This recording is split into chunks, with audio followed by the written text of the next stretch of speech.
सांप्रदायिक वह होता है जो कहता है कि मेरा इष्ट या मेरा देव या मेरा पैगंबर ही सर्वश्रेष्ठ है। उसके मानने वालों को तो जीवित रहने का अधिकार है, शेष को नहीं। मुझे लगता है वह सांप्रदायिक है। हिंदू जीवन दर्शन कभी इस बात की इजाजत नहीं देता। हमने किण्वंतो विश्वारंभ का संदेश दिया था, हमने सर्वे भवन्तु सुखिनः का संदेश दिया था, हमने तो इस देश के अंदर एकम सद विप्रा बहुधा वदन्ति की बात कही है। जियो और जीने दो पर विश्वास हमारा दर्शन करता है। और दुनिया की कौन सा मजहब और कौन सा ऐसी कौम है जिसको विपरीत परिस्थितियों में हिंदू दर्शन ने अपने यहां शरण न दी हो, उसको फलने फूलने का अवसर न दिया हो? कौन सा ऐसा है दुनिया के अंदर? लेकिन आज जिस हिंदू दर्शन ने सबको शरण दी, सबको फलने फूलने का भरपूर अवसर दिया, आज जब उसी के खिलाफ षड्यंत्र होना प्रारंभ होता है तो उसे एकजुट होना तो पड़ेगा ही। और मुझे लगता है इन लोगों के कर्मों का फल है कि पूरे देश का हिंदू जनमानस आज इस बात के लिए तैयार हो रहा है कि उसके खिलाफ आज शासन तंत्र से जो षड्यंत्र हो रहे हैं उसका जवाब अपने स्तर पर देना ही पड़ेगा। और आज वही स्थिति सामने आई है। महोदय, मैं पूछना चाहता हूं इन लोगों से, जब भारत का मुसलमान हज यात्रा करने के लिए जाता है, महोदय, जब हज यात्रा करने के लिए जाता है उसकी पहचान तब भारतीय के नाम पर नहीं, पाकिस्तानी के नाम पर नहीं, बांग्लादेशी नाम पर नहीं, भारतीय उपमहाद्वीप का जो भी मुसलमान हज यात्रा करने के लिए जाता है उसकी पहचान हिंदू नाम पर होती है, उसकी पहचान भारतीय, पाकिस्तानी या बांग्लादेश के नाम पर नहीं। लेकिन अगर उसी हिंदू पहचान को हम इनके ऊपर यहां पर लागू करने का प्रयास करते हैं, इनको बुरा लगता है। हिंदू सांप्रदायिकता नहीं, हिंदू राष्ट्रीयता का प्रतीक है। और भारत की राष्ट्रीयता का प्रतीक हिंदुत्व को बदनाम करोगे तो उसकी कीमत चुकानी पड़ेगी इन लोगों को। और इसलिए महोदय, मैं आप सबके आपके माध्यम से एक बार कहना चाहता हूं, महोदय, एक बार गुरुदेव रविंद्रनाथ टैगोर ने कहा था, गुरुदेव रविंद्रनाथ टैगोर ने एक बात कही थी। उन्होंने कहा था अगर भारत को समझना है, बैठ जाइए आप, फालतू बात करते हैं। महोदय, उन्होंने कहा, गुरुदेव रविंद्रनाथ टैगोर ने एक बात कही थी और उन्होंने कहा था कि अगर भारत को समझना है तो मैं भारतीय अस्मिता को पहचानना पड़ेगा। और भारतीय अस्मिता को पहचानना है तो स्वामी विवेकानंद के बारे में आप जान लीजिए। स्वामी विवेकानंद ने एक बात कही थी कि गर्व से कहो हम हिंदू हैं। स्वामी विवेकानंद ने एक बात कही थी कि गर्व से कहो हम हिंदू हैं। स्वामी विवेकानंद तो सांप्रदायिक नहीं थे, स्वामी विवेकानंद तो किसी पार्टी के नहीं थे। स्वामी विवेकानंद ने तो भारत का प्रतिनिधित्व किया था पूरी दुनिया के अंदर। और दुनिया के अंदर जो हिंदू आज पूरे देश के अंदर, पूरी दुनिया के अंदर अपनी सहिष्णुता के लिए पहचाना जाता था, आज उस हिंदू के साथ किस प्रकार का व्यवहार किया जा रहा है? वह कश्मीर से विस्थापित होता है, उसे कश्मीर से निकाला जाता है। एक भी बार इस सदन में चर्चा नहीं होती है, इन लोगों का मुंह नहीं खुलता जब कश्मीर से 3.5 लाख की संख्या में कश्मीरी पंडित निकाले जाते हैं, तब ये लोग नहीं बोलते। पिछले 2012 में असम के अंदर 3 महीनों तक बोडो जनजाति के लोगों को मारा जाता रहा, कोई नहीं बोला। महोदय, कोई नहीं बोला। जम्मू कश्मीर के बाद जम्मू कश्मीर के हिंदुओं के मारने पर कश्मीरी पंडितों को उनके घरों से बेदखल कर दिया गया, एक भी बार ये लोग बोले नहीं, इनको पीड़ा नहीं हुई। दुनिया के अंदर ये अपने आप में बिरला उदाहरण था जहां पर अपने ही देश में अपने ही जानने वाले लोग विस्थापित होकर के खाना बदोश की जिंदगी जी रहे हैं। उस शर्मनाक घटना की निंदा एक भी बार इन लोगों ने नहीं की। मुंबई के दंगों पर ये लोग मौन रहे।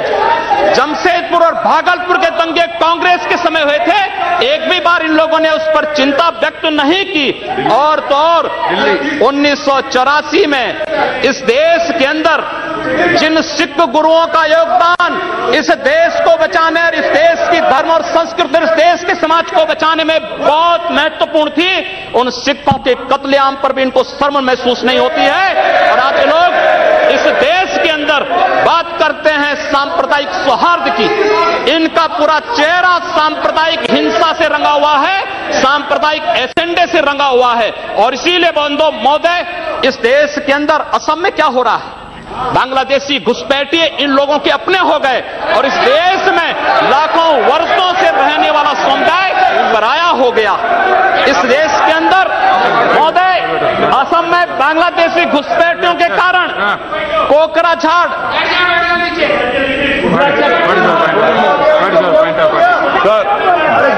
Sir, which rule? What you want to? Under Rule 376, sir, the honourable member, while giving statement in his speech, he mentioned about communal rights. I request you that 2011 he has given a figures. Those are wrong figures. No, he has completely forgotten 10 to 2013. No. My question was there, sir. You cannot give wrong figures. Gujarat was the highest number followed by Madhya Pradesh. I have my question over here. Answer. I request you to check the record. Please. Sir, Please take it. Please. Say. No. Please. See, unused leg. See, on my leg, please. See, the member is speaking and giving some figures. You are disputing that figures. No. In your speech you can say there is no ruling. There are not out of. During your speech you can speak. You reply that. During your speech you can counter it. Not when your term comes. You at that time can dispute it. You continue. You can nothing will counter it. उपाध्यक्ष महोदय, सच्चाई कड़वी होती है और कड़वी सच्चाई लोग स्वीकार करने को तैयार नहीं, क्योंकि लोग उस बीमारी से स्वयं त्रस्त हो चुके हैं जो बीमारी इन्होंने पूरे देश को दी है, और इसीलिए ये लोग उस सच्चाई को स्वीकार नहीं कर सकते। कश्मीरी पंडितों के निष्कासन पर और कश्मीर पे हुए अत्याचार पर ये लोग मौन थे। मैं 2011-12 में असम के अंदर देख रहा था, 3 महीनों तक लगातार दंगे होते रहे। इन लोगों ने एक भी बार सदन में चर्चा नहीं कराई। असम जलता रहा। और तो और कांग्रेस के लोग एक बार तो असम के ही मुख्यमंत्री को कटघरे में खड़ा कर दिया कि इन्होंने बोडो लोगों के बारे में कैसे बोल दिया। अरे बोडो वहां का नागरिक है, उसके बारे में नहीं बोलेंगे, किसके बारे में बोलेंगे? लेकिन ये लोग बांग्लादेशियों घुसपैठियों की वकालत करते हैं और बांग्लादेशी घुसपैठियों की वकालत करते हुए इन लोगों ने पूरे बांग्लादेश, पूरे पूर्वोत्तर के भारत का जो समीकरण बदला है। महोदय, असम के अंदर आज कोकराझार, धुबरी, चिरांग और बरबेटा जिले जो हिंसा की सर्वाधिक चपेट में हैं, वे सर्वाधिक चपेट में जो जिले हैं वे इसलिए हैं क्योंकि बांग्लादेशी घुसपैठी वहां पर आकर के जमीनों पर कब्जा किए हैं। इन लोगों ने वर्क परमिट के साथ साथ उनके राशन कार्ड बनाए हैं और बेश्रमी के साथ, देश के साथ खिलवाड़ उन्होंने वहां पर उनके माध्यम से करवाया है। महोदय, और तो और हम किसी और बात में नहीं जाना चाहते हैं। मैं पूछना चाहता हूं कांग्रेस से और कम्युनिस्टों से भी, कोयंबटूर और बेंगलुरु धमाकों का जो अभियुक्त है, उस दुर्दांत आतंकवादी के लिए विधानसभा का सत्र, स्पेशल सत्र बुलाया जाता है। दोनों दल एक साथ मिलकर के अपील करते हैं कि उसको छुड़वाओ। ये क्या सेकुलर, क्या यही सेकुलर है? क्या इनका यही सेकुलर एजेंडा है? क्या यही इस देश में यही सेकुलरिज्म है? और इस देश के अंदर महोदय, इस देश के अंदर क्या हुआ था? Let him speak. हम भूले नहीं। महोदय, 11 अगस्त 2012 को मुंबई के आजाद मैदान में जो कुछ हुआ, महोदय, आजाद मैदान की घटना क्या थी? आजाद मैदान में रोयांग मुस्लिम जो बर्मा में थे, उनके बीच में और वहां के बौद्धों के बीच में वहां पर हिंसा हुई, दंगे हुए। ये मामला म्यांमार का है, भारत का नहीं। लेकिन म्यांमार की घटना में दंगा कहां होता है? आजाद मैदान मुंबई में। ये लोग मौन रहते हैं, वहां शहीद स्मारक तोड़ा जाता है, पुलिस के जवानों को मारा जाता है, मीडिया कर्मियों को मारा जाता है। उनके साथ साथ पुणे में दंगे हुए, उनके साथ उत्तर प्रदेश के अंदर बरेली में, लखनऊ में, कानपुर में, इलाहाबाद में दंगे हुए। ये लोग मौन रहे। इन लोगों ने कभी उस पर आवाज नहीं लगाई। ये लोग मौन रहे उस घटना पर। ये वही लोग हैं जो आजाद मैदान की घटना पर मौन थे और बाबा रामदेव पे, उन सत्याग्रहियों पर ये लोग रामलला मैदान पे लाठी चार्ज करके बेशर्मी के साथ वंदे मातरम का गान करने वाले लोग, करने वाले देशभक्तों पर लाठी चार्ज करते हैं। ये लोग देश के अंदर सांप्रदायिक हिंसा की बात करते हैं। सांप्रदायिक हिंसा किसने फैलाई है? कौन फैला रहा है इस देश के अंदर? कौन इस देश के अंदर सच्चर कमेटी के नाम पर समाज को बांटने का कार्य कर रहा है? इन लोगों ने सांप्रदायिक आधार पर 1947 में देश को बांटा है और आज पुनः देश को बांटने की साजिश के तहत पाकिस्तान के एजेंडे पे ये लोग कार्य कर रहे हैं। और इसलिए महोदय, जब उत्तर प्रदेश के अंदर की जो घटनाएं आई हैं, उन घटनाओं पर अगर आप नजर डालेंगे महोदय, जो घटनाएं हुई हैं उन घटनाओं के बारे में अगर मैं आपके सामने रखूं तो घटनाएं अपने आप में चौंकाने वाली घटनाएं हैं। और ये चौंकाने वाली घटनाएं कितनी खतरनाक हैं। सर, रूल 380 इन लोगों का है, हमारा नहीं। हम लोगों ने पूरे देश को एकजुट करने का बात किया था। हम लोगों ने तो नारा भी दिया था कि सबका साथ और सबका विकास। हमने कहा था सबका साथ सबका विकास, लेकिन असम के अंदर अली और कुली का नारा इन लोगों ने दिया था, हम लोगों ने नहीं दिया था। असम को ये लोग बांटने का प्रयास कर रहे हैं, देश से अलग करने की साजिश कर रहे हैं।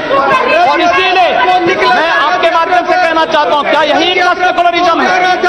महोदय, मैं उत्तर प्रदेश के बारे में चर्चा करना चाहता हूं। उत्तर प्रदेश के अंदर 2012 में 118 घटनाएं घटित हुई, 2013 में 247 और मार्च से मई तक 65 घटनाएं घटित हो चुकी हैं। सहारनपुर का दंगा इसलिए हो जाता है क्योंकि हाई कोर्ट के आदेश पर सहारनपुर में एक गुरुद्वारे का निर्माण हो रहा था। अब न्यायालय के आदेश को प्रशासन नहीं मानेगा, उत्तर प्रदेश सरकार नहीं मानेगी। काठ में इसलिए वहां पर विवाद होता है क्योंकि उस गांव में 4 धर्मस्थल हैं, 3 मस्जिद, 1 मंदिर। मंदिर हिंदू समुदाय के द्वारा है, 3 मस्जिदों पर माइक रहेगा लेकिन मंदिर से माइक उतार दिया जाता है। क्या यही सेकुलर एजेंडा है इन लोगों का? यही सेकुलरिज्म है? क्या इसी को सेकुलरिज्म आप कहेंगे? और इसलिए महोदय, जो कुछ घटना घटित हुई मेरठ के अंदर, एक बालिका का अपहरण होता है और अपहरण होने के बाद उसके साथ जो घटना घटित होती है कितनी शर्मनाक थी। महिला हिंसा पर हम चर्चा कर रहे हैं और उस महिला हिंसा की बात हम कर रहे हैं, उस सब के बावजूद ये लोग मौन हो जाते हैं। इन लोगों के मुंह से इनकी जुबान नहीं खुलती उस मामले में। न्याय का तराजू तभी चलेगा जब देश के अंदर समान रूप से कानून सबके लिए समान रूप से लागू होगा। कानून इस देश में मत संप्रदाय और मजहब के आधार पर लागू नहीं हो सकता।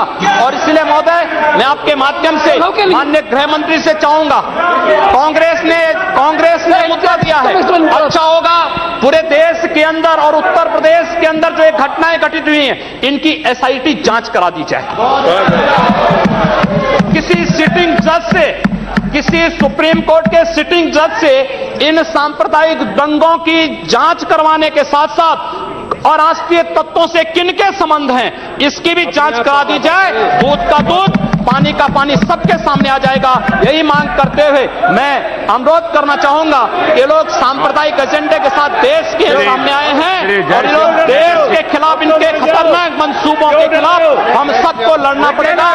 धन्यवाद।